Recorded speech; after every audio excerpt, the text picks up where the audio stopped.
به برنامه میراث خوش آمدید. ادبیات انقلاب اسلامی جایگاه ویژه‌ای داره.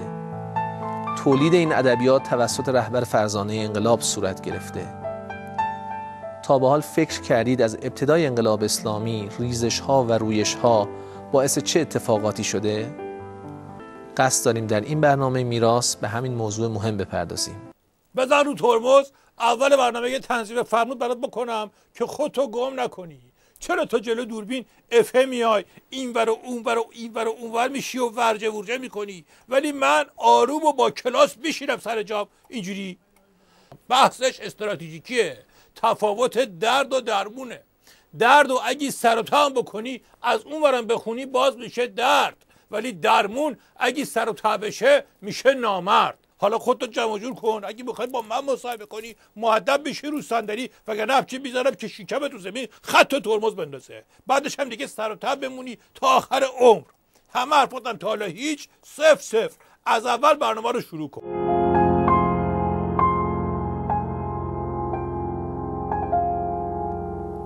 برنامه میراث این بار رو با حضور یک انسان دوست داشتنی شروع میکنیم با یک موضوع خیلی جذاب و مهم، و اون موضوع چیزی نیست جز ریزش ها و رویش های انقلاب اسلامی.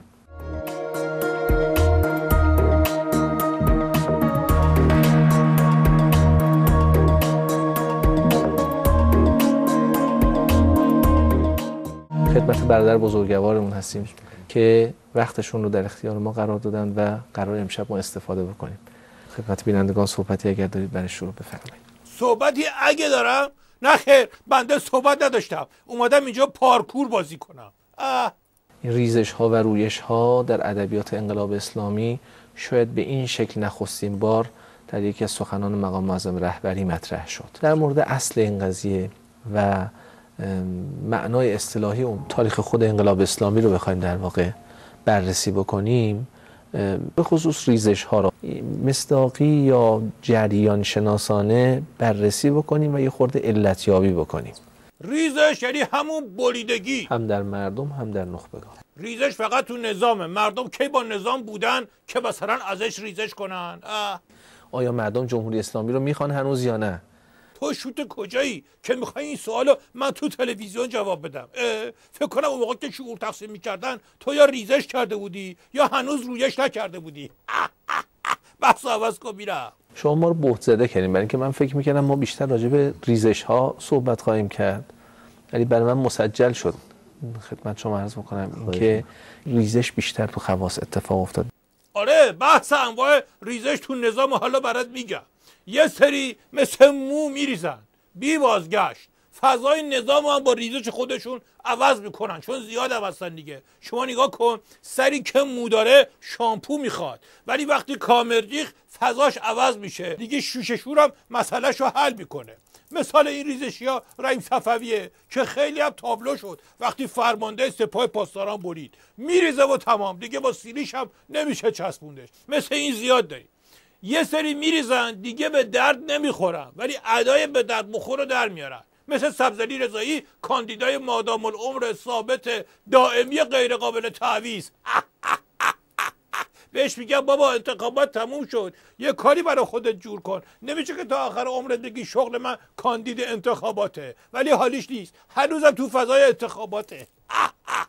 مرحوم ابوی همیشه میفرمودن بزن بهادر. عرض میکردم بله، میفرمودن که یارو شوته رفت کتابخونه، گفت آقا 2 تا ساندویچ بده با سس اضافه. طرف گفت قربونت عوضی گرفتی، اینجا کتابخونه است، صداتو بیار پایین. گفت ببخشید عجب اشتباهی کردم، 2 تا ساندویچ بده با سس اضافه.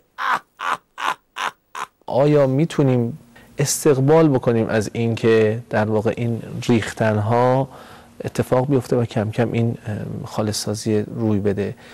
پس چی؟ 2 تا نصف باقی مونده هم که شور و شور بریزن که دیگه تمومه. ما از این که آدم ها برن خیلی استقبال پس کنیم.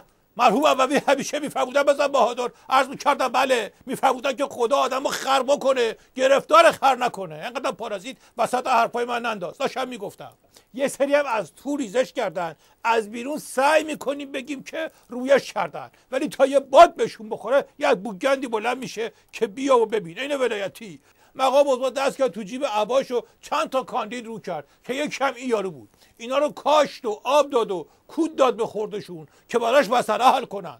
طرف و یابو برداشت فکر راستاستی کاندید و کاندید بازی داریم تو نظام، خودشو لوس کرد برای از بهترون، زد زیر کاسه کوزه مذاکرات هسته‌ای مقام عظما. خیلی ضایع بود. وقتمون تقریبا تمام شد و حیف شد که در واقع بحث رو بیشتر نتونستیم خدمتتون داشته باشیم. فقط یه سوال من میکنم خیلی کوتاه بتونیم جواب بدیم خیلی خوب میشه. در مورد این بحث دیگه سوال نکن، در مورد خود مقام عظما بپرس و کارهایی که در مقابل این ریزش‌ها کرد. یه کار دیگه هم که کرد این بود که گویی تزریق کرد توی ناکس. تو به تزریق مقام عظما چی کار داری؟ ما لاجرم باید بهش بپردازیم.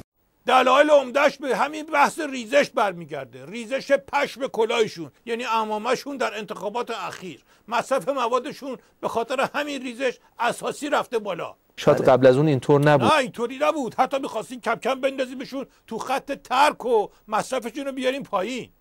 حتی بعد از 78 تا مدتی دیگه کم کم این یک سیر نزولی داشت. سیر نزولی که هیچ وقت نداشته، ولی اینطوری هم داغون نبود. از یه طرف منقل و استنشاق، از یه طرف هم سرنگ و تزریق. و از اون طرف جذب حداکثری و دفع حداقلی مقام معظم رهبری. دفع حداقلی هم خب مفاهیم مختلفی میشه ازش استنباط کرد که به همین موضوعات برمیگرده. عوارض زیاده روی تو کار عمل و منقل من واردش نمیشم، قرار دکتر ببینتشون. وقتتون رو گرفتیم ولی استفاده کردیم.